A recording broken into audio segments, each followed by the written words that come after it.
too long, Americans have been forced to put up with Democrat-run cities that set loose savage, bloodthirsty criminals to prey on innocent people. Really very, very innocent people. In every place, they control radical left judges, politicians, and activists, and they've adopted a policy of catch and release for thugs and killers.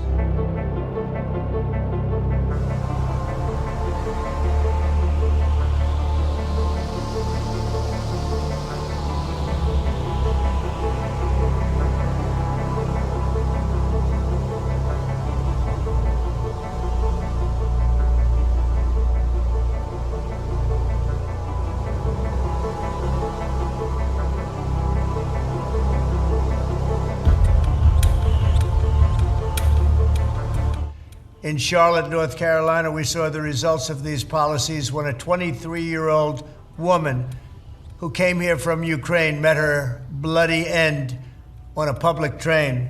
And here's a picture of it. This is the picture of it.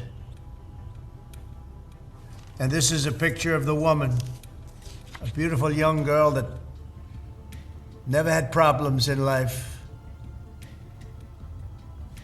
with a magnificent future in this country. And now she's dead.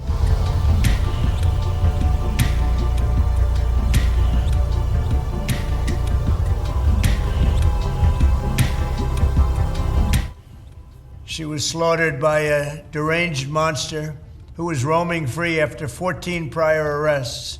We cannot allow a depraved criminal element of violent repeat offenders to continue spreading destruction and death throughout our country. We have to respond with force and strength. We have to be vicious just like they are. It's the only thing they understand.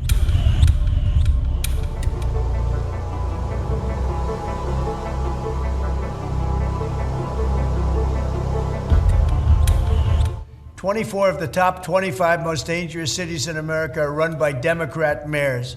50 people were murdered in Chicago in recent weeks, with hundreds being shot.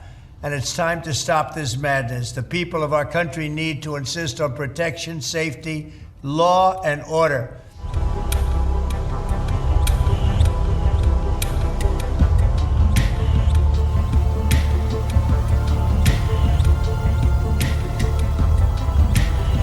Donald Trump on Truth Social on Saturday posted this AI meme of himself in the war movie Apocalypse Now with the caption, "I love the smell of deportations in the morning. Chicago about to find out why it's called the Department of War." Now, this follows similar National Guard deployments to other heavily Democrat cities like Los Angeles and Washington, D.C. Now, there's a lot to unpack in these deployments. There's whether or not they are effective, whether or not the sight of National Guard troops in metropolitan cities makes America look good. But I think the most interesting takeaway from all of this is that it's just such a flashpoint for which of the two parties is tough on crime. Crime is, was, always will be a chief concern for American voters. An Associated Press poll in August, just last month, found that 81% of voters think that crime is a major problem in American cities. So whether or not murders or robberies or assaults are up or down over a 6-month or a year-long period, blah, blah, blah, blah, blah, as long as voters fear being the victim of crime, it is going to inform their vote. So I think this is a chief reason for Trump deploying the National Guard. In that classic Donald Trump way, he's gone all in on something at breakneck speed to show how serious he is. What's also interesting is the reactions.